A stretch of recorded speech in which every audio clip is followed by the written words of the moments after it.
So, as of recording this video, well, you guys are probably going to see this video later on today. I have been playing the anniversary event for 3-ish days, give or take. I didn't get to play it on Thursday or Saturday for personal reasons, but I have played it on Friday. I did play it yesterday, Sunday, and I played a little bit of it before I recorded this video offline.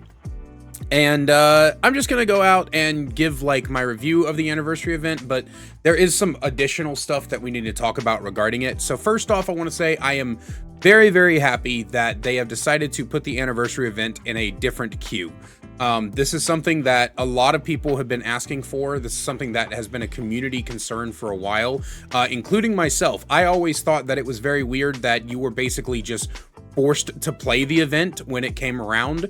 So if you didn't really like it, if you just wanted to play normal Dead by Daylight, you were kind of screwed until the event was over. So I do like that. I also like that this time around, the aura of the generators are not orange, they are red.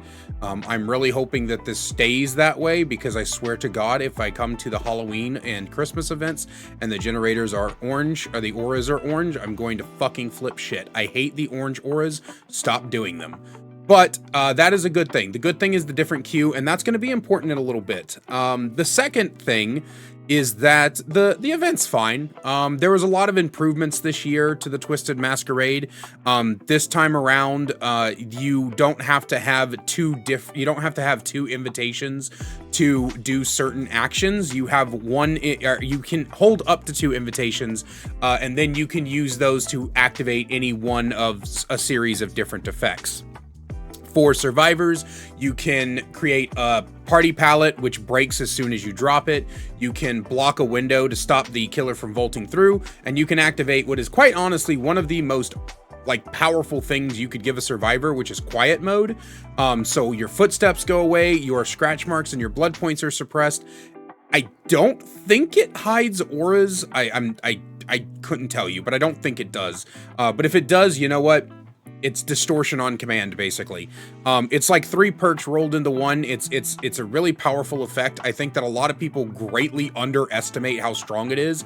I have used it on several occasions to slip right past a killer without them knowing I was there.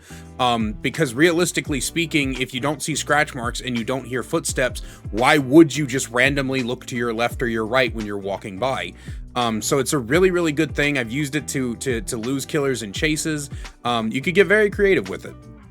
On the killer side, there is, you can break pallets remotely. You can have a pocket enduring effect, which is, if you don't know, enduring is when you get stunned by the pallets and then you go brah really fast. Or you can do, and this is the controversial one, you could do something called remote hooking, which is where you press the button and then it hooks a survivor on the closest hook to you. Again, that's another important thing. So I want you to remember 2 things for the upcoming rant, okay? Number 1, there is a separate queue for this event, and number 2, you can, the remote hooking happens at the closest point to you. Actually, number 3, I want you to remember how strong quiet mode is, okay? So, with that being said, overall, there are a lot of improvements to the event. I think Trix is a very interesting addition. She never shuts the fuck up, which is something that I've noticed with behavior. Whenever they put a character that's got voice lines in the game, the character has a tendency to never shut the fuck up. I plan on doing a video one day on whether or not I think that every character should get voice lines like people have been wanting. The short answer is yes, I do. The long answer is yes, I do, but let me turn the fucking things off. There are some characters that I love. Like, I love Matt Mercer. You know, I'm a Vecna main. Matt Mercer is one of my favorite voice actors of all time, right next to Keith David and Alex Brightman. But I think that if you're going to give characters voice lines, I should be able to turn them off, because sometimes I just get tired of hearing the voice lines. I get tired of hearing them talk over and over again. It gets very frustrating, especially when I'm trying to focus and all I can hear is just quips going off in the background. So that's my thoughts on the anniversary event. I think it's kind of cool. I think the cosmetics are neat. But let's talk about community reception. Now, one thing that irritates me about this community is that they cannot seem to decide if they want to take the game seriously or not. Dead by Daylight is a game that is at a constant fight with people about whether or not it is a party game or a competitive game. And my general consensus of it is, if you're playing anything that is player versus player, it is competitive, because you are in inherent competition with other people. That is the definition of a competitive mindset. But as far as being just a casual party game, I feel like you guys just don't know what party games are, because have you ever played something like Mario Kart or Mario Party or something like that? Fucking, like, have you ever played those games? You do realize like how competitive party games can be. In fact, a lot of people have stated that like things like Mario Kart and Mario Party are far more competitive in nature than like Apex Legends, just because of how like absurd it is. Okay. But that all aside, I think you're all full of shit when you say that you just want to play a fun party game, because this is the fun party mode. And what are people complaining about? Balance. It's almost like I called this shit. When the 2v8 thing was like a big talking point before it ever got announced, people were like, oh, well, 2v8, I don't care if it's unbalanced, I just want it to be fun. Bullshit. Bullshit. I can guarantee you when 2v8 comes out, there's going to be so many complaints about certain combinations of killers that there's going to be a whole new rule book.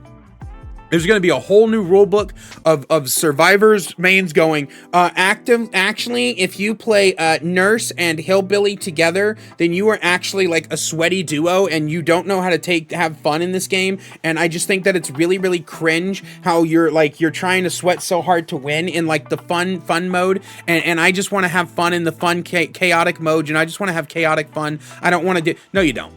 No, you fucking don't. And this anniversary event proves it. This is a event where you can choose whether or not to play the anniversary. You can choose whether or not to play that mode. You don't have to play that mode to get the cakes, which gives you all of the bonus blood points. You choose to play that mode. And yet y'all are complaining about overpowered shit in the fun chaotic party mode. And it's starting to kind of make sense to me that you guys just can't handle fun chaotic shit. And the big thing that people are complaining about is the remote hooking, which is the weirdest fucking thing. Because guys, first off, how often are you actually wiggling off the killer's shoulders? The answer is never. The answer is you're basically never wiggling off the killer's shoulders. Oh, but I want a chance to escape. Yeah, okay, maybe you'll get that. But really all the remote hooking does is counter body blocking and sabo plays. And even then, sabo plays are sometimes countered by just turning the fuck around and going to a different hook. The reason that sabotaging is the weakest form of saving your teammates is because there's always another hook nearby, unless the hook distribution has just managed to fuck you. And because it's always hooking to the nearest hook, very, very rarely are you ever getting hooked on a hook you wouldn't have gotten hooked on anyway. All it does is save the killer a couple of seconds. And you know what?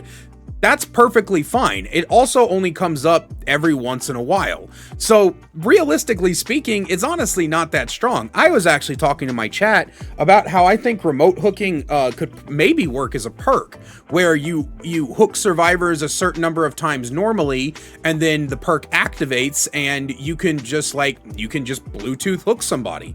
I actually think if you did it as a perk and you like had to hook survivors like say 4 times, like you had to get like 4 unique hooks for it to activate, and then the next time you would hook a survivor, you can press the button and like teleport hook them like across the map. So like you do that and they go to the furthest hook from you. I think that would be a fire fucking perk. I think that would be fire. I think it'd be pretty balanced, because you can only use it once per game, but it'd be one of those perks where you just guarantee a hook happens.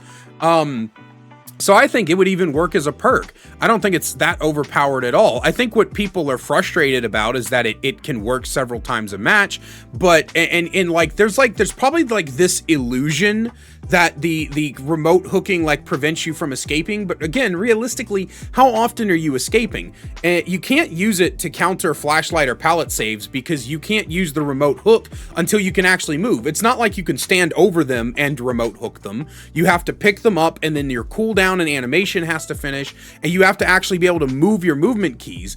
And so people can still get the flashlight and the pallet saves. Those can still happen. Even if you're sitting there spamming your Q key, it's not going to work. They're still going to get the save. So all it does is counter, boil over, body blocking, saboteur, which again are all things that aren't guaranteed to work and don't work that consistently anyway as a form of saving your teammates. So I think that a lot of people's concern with it is that they just have this unrealistic viewpoint of how the game is normally played. But also, again, it just kind of speaks to the mindset of this community where they're like, oh, well, I just want it to be balanced. Okay, so do you want fun party modes in this game, or do you want the game to be balanced? You need to decide. And realistically speaking, I think that the way that behavior is starting to approach this kind of thing is honestly the perfect way to approach the game, where they have a separate queue that's got some fun alternative random shit in it, and that is the way that we play the game for fun. And then we can play the normal game mode in more competitive, more competitive settings, or more, there's more of an expectation. When you go into the anniversary mode, there is an expectation that you're going to come across all this wacky bullshit. And it's not like the survivor side is completely underpowered. I'm so sick of this narrative that the survivor side is like underpowered compared to the killer side, because realistically speaking, party pallets, they're permanent until you drop them, and they work like Freddy's dream pallets. I have seen survivors like just set up these web of pallets that make it impossible to catch them because of the way that the party pallets are. So because you either have to eat the stun, or you have to respect it and hope that they drop it. You have to bait the drop out. But if they want to go for the stun, you can end up not catching them. Another thing is the window blocking. That's stronger than you think. Like if you block shack window, that's way stronger than you think it is. I actually had a survivor get me on Haddonfield today. I was playing Vecna, and they went out on the front porch of Maine, and they were gonna go vault that thing that's like along the front porch, that window at the end.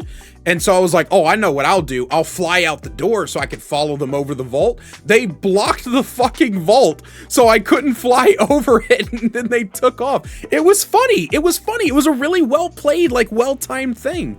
And I think that that's part of the fun of it, right? I did a cheeky thing with the pallet break, the remote pallet break thing, where because you can't interact with the pallet while it's breaking, it kind of traps the survivors. So I did something where I trapped a survivor in between a rock and a hard place with it. You can do some creative stuff, and then all of the like little bonus effects that get thrown out are really funny. I got stunned by the